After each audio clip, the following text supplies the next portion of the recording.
It seems the removable nose concept on the RCPowers design part jets has a lot of interest. I have received several requests on the forum for more details on this design modification. Well, recently an opportunity arose where, basically I have to rebuild the removable nose on my Su-34.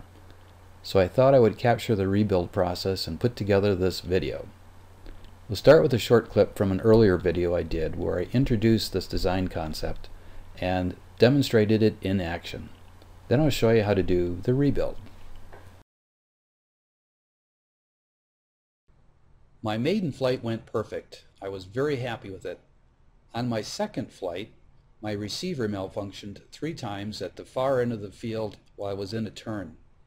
It became a lawn dart and went in nose first. So when I rebuilt the nose, I went with a removable design.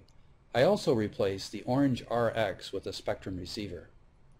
The unique removable nose works great, and it helps to transport such a large plane. When you grease in a landing, the nose stays in position, and if you plop it down or have a rough field landing, it flips off. It reattaches instantly with 3 magnets positioned in the firewall and a joining former in the nose. If I have another lawn dart crash, it should help restrict damage to only the nose. Check out the removable nose in action in the upcoming video.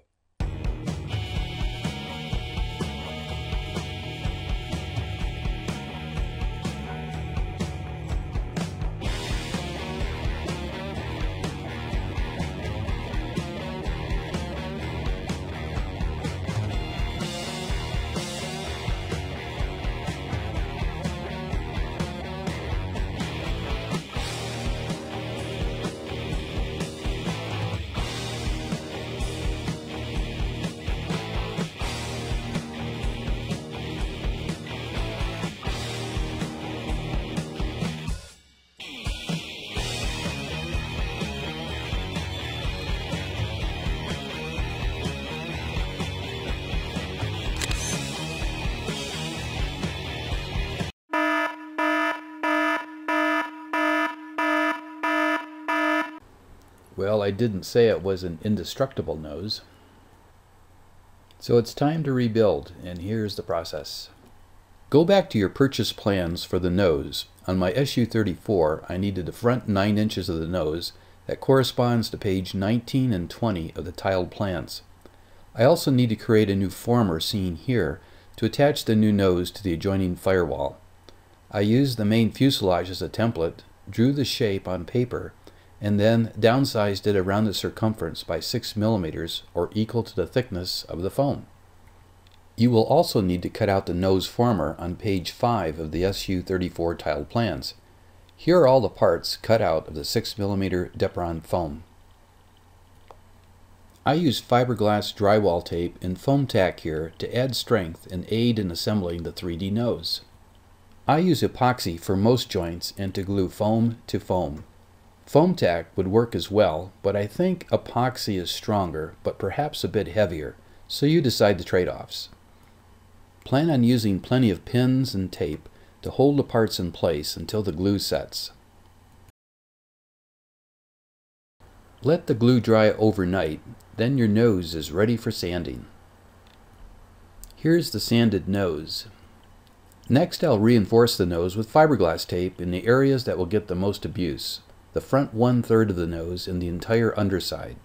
Use an old business card to squeegee an even coat of foam tack over the fiberglass to bond it to the foam.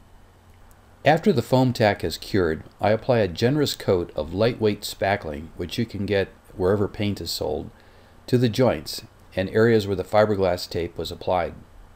Also a good time to fill any other irregularities and let the spackling dry overnight. When dry, lightly sand the spackling. I find that it takes 2 or more coats of spackling, then sanding, to get the best results.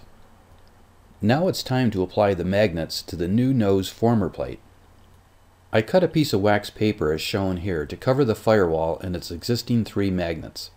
I then place the new magnets close to the wax paper and allow them to be attracted to their location in proper polarity. The wax paper keeps any glue that we will apply from sticking to the firewall and its existing magnets. Then I mix up a batch of epoxy, wait for the epoxy to thicken slightly so that it's not runny, usually 3 minutes for 5-minute epoxy, and apply the epoxy to the new magnets, and then use tape to hold the new nose in the exact position. Then I hang the plane nose down so that the epoxy dries overnight and seals the new magnets in place on the nose former. Here's the new nose in action, ready for paint.